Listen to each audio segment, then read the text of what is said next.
Alright, so to put it simply, Ninjago has an entire lineup of weird fan theories that exist on the internet. Now, alright everyone, let's be honest with ourselves, like 75% of them are actual rubbish. Like, I'm not gonna sit here and entertain a theory like Dareth is the first Spinjitzu master, or the Postman is the first Spinjitzu master, or your Nan is the first Spinjitzu master. Not everyone is the first Spinjitzu master. But with that out of the way, there are some really good theories out there, and I love taking them in. So we're going to start to talk about some of them in this video. And let me know if you do want more videos like this, because there are plenty of theories out there, and there are plenty of them I'm gonna get mad at, but there are also plenty that I want to bring to your attention, because I would love to know your opinion on them. But with that out of the way, I do have 5 theories for you today, and I'm going to order them from least likely to most likely, and let me know if you disagree. And coming in at number 5, it's going to be that really weird theory that Wu is Lloyd's father. And this is possibly one of the most unlikely theories in the show to me, because if there's this weird background arc that Misako cheated on Garmadon with Wu, I really would be surprised, because it just doesn't fit into this show. The evidence for this is basically one of 2 things, one of them being the fact that Lloyd is actually a blonde, whereas Garmadon and Misako were both brown haired, and the other one being that the timeline suffers a lot if you consider that Garmadon was banished to the underworld, and in that time he gave birth to a son, because it would mean that the Battle Between Brothers miniseries, where Wu and Garmadon both look very young, takes place like 8 to 10 years before season 1, where Wu looks very old. And I'm gonna be honest, most of this can just be kind of explained away, I guess. You kind of have to shut your eyes to some of the timeline evidence and have to round it down to the fact that Wu probably ages in mysterious ways, considering that he's over 1,000 years old for one, but also just the fact that Wu doesn't really act like normal humans in Ninjago. The fact that Lloyd has blonde hair just doesn't really prove anything, to say the least, because Wu and Garmadon both have the same father, the first Spinjitzu master, so clearly blonde has to be somewhere in the family, right? It must have just been some sort of recessive gene, but oh no, that means Lloyd is not Garmadon's. I don't know, this theory just doesn't really make a lot of sense to me. I think it's just strange, but so many people bring it up to the point where I feel like I have to bring it up, but it just makes no sense, and I really just don't like this theory. I mean, look at them! Young Garmadon looks identical to season 1 through 7 Lloyd. I don't get it. Where has this come from? But yeah, that theory's crazy. I don't like it. Moving on to number 2. The second one is going to be the fact that people think that when the lands merged together, it reawoke the Overlord. And I really don't like this theory. Now yes, we have to understand that the Overlord does always exist. He's just dormant. It is confirmed that the Overlord never dies. He just goes to sleep. And the anger and the rage and the disagreement in the realms is what reawakens him, and that's how he comes back and crystallizes. But I don't think the merging of the lands is going to cause that same effect. Now, people have brought the argument that since the lands were merged, there has been a lot of chaos, there has been a lot of anger, there has been a lot of hate, and that would reawaken him under the rules that we've had set. And while I do see that point, I don't think it's enough for the Overlord to reawaken. Because when you truly think about it, a lot has happened between season 3 and Crystallize, and that's how long it took for the Overlord to wake up. Now, I don't think all of those events could have happened in such an isolated amount of time. But you could round this down also to the fact that we don't know how long season 3 through Crystallize actually was, and we do know that between the merge and between Dragon's Rising season 1, it was about 5 years, give or take, but that's also just a theory. But I don't believe that enough in that time has happened in comparison to season 3 through Crystallized. Now, could this theory be true? Yes.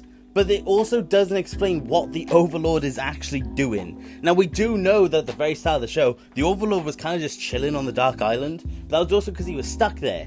And the thing is that he's not exactly stuck now. So is he just ignoring the ninja? Is he just ignoring the world? Is he just cowering away somewhere? It just doesn't seem likely. Overlord would have had some sort of herald to have done his bidding by now, but yet we haven't. So I just don't think he's awake, and I don't think he's going to wake up for a long time. But that theory, I don't entirely disagree with overall, but I also do see why it just doesn't make any sense. But that's why it's number 4, because the other 3, in my opinion, do make more sense. Number 3 is that Aaron is not actually doing Spinjitzu in Season 2, but he is in fact doing Shatter Spin. Now, I'm not mad at this theory, and I actually think to an extent it's true, but I also think the other 2 theories are more true, so that's why it's going to be number 3. But this theory basically states that Aaron is not doing Spinjitzu, and it is also just a form of Shatter Spin, and that is why Aaron is not exactly following and learning the techniques and accomplishing full Spinjitzu under the ninja's teaching. This was definitely reinforced in Season 2 Part 2 because Aaron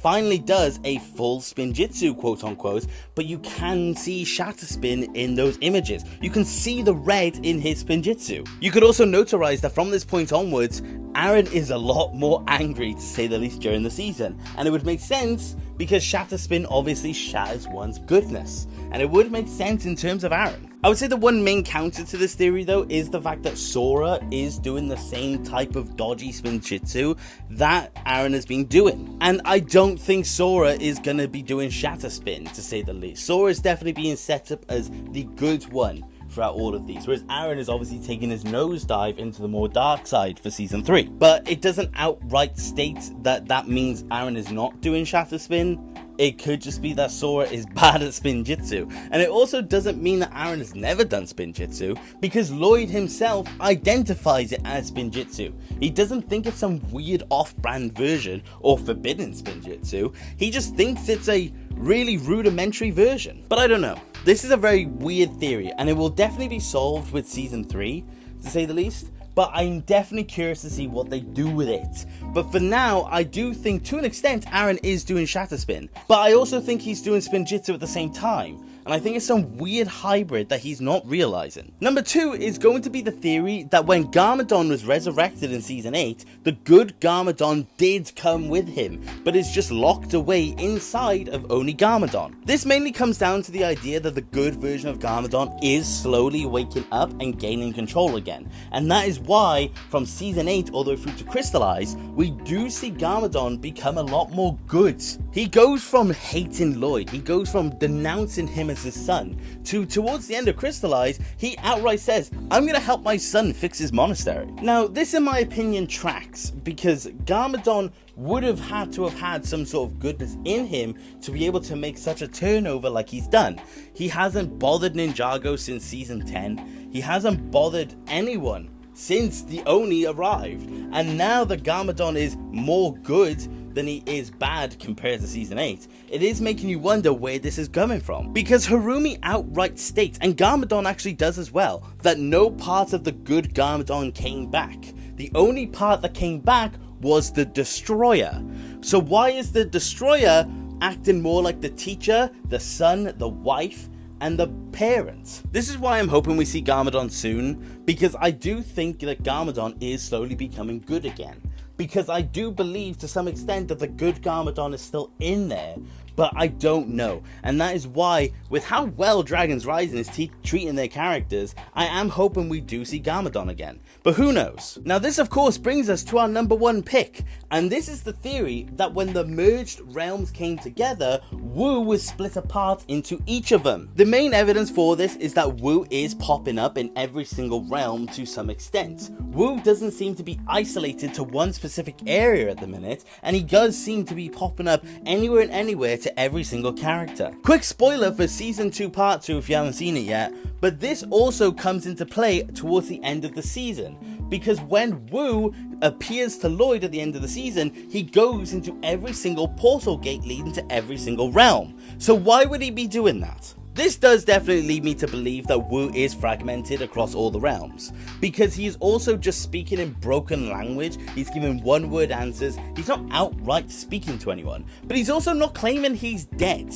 I feel like if Wu was able to, and considering that Wu is communicating with the ninja, I feel like he would tell them that he is gone, but he isn't, and that is such an interesting detail to say the least. Now, does this mean I want Wu to stay in the state that he's in during Dragon's Rising? No, because I do want to see him again, especially considering that it's been confirmed that he caused the merge. Again, this would lead to such an interesting outcome in Season 3. If the ninja had to bring all these fragments of Wu together from every realm to combine him back into Master Wu, how would Aaron react? This could definitely cause a very good scene between Aaron and Wu, where Aaron has to confront him over what Wu did, and Wu has to give an explanation on how the merge began. And just in general, I feel like with all the happenings of the merge, all the ins and outs and how it even was began, I feel like the only way we can truly figure it out is through Wu. And I feel like they are setting up bringing Wu back to some extent, and I honestly hope they do. And that is why I do believe this theory, because it does make sense, and it does bring up why Wu hasn't attempted to come back in some way. Because he isn't really fully him. And a plot where the ninja does have to go to every single realm and bring back a piece of Wu. Maybe like a piece of Wu is in significant items. Maybe his teapot, maybe his staff, maybe his hat. There'll be so many ways to bring Wu back in so many interesting ways, and I'm hoping that they do that. But I definitely do believe this theory, and I am curious to know what you guys think of this theory, and all the theories for that matter. But those are the 5 theories that I've brought for this video today, and I want to know your opinion on all of them, whether you agree with them, whether you disagree with them, just your opinion in general, because I do love to read these comments. But that about does it for today, guys, and I hope you enjoyed this style of video, and let me know if you do want more, because these are very fun. It just gives me an opportunity to talk about certain aspects of Ninjago that I wouldn't really fit into a video. But yeah, thanks you guys for watching. I hope you enjoyed, and I hope you take care. Okay, bye!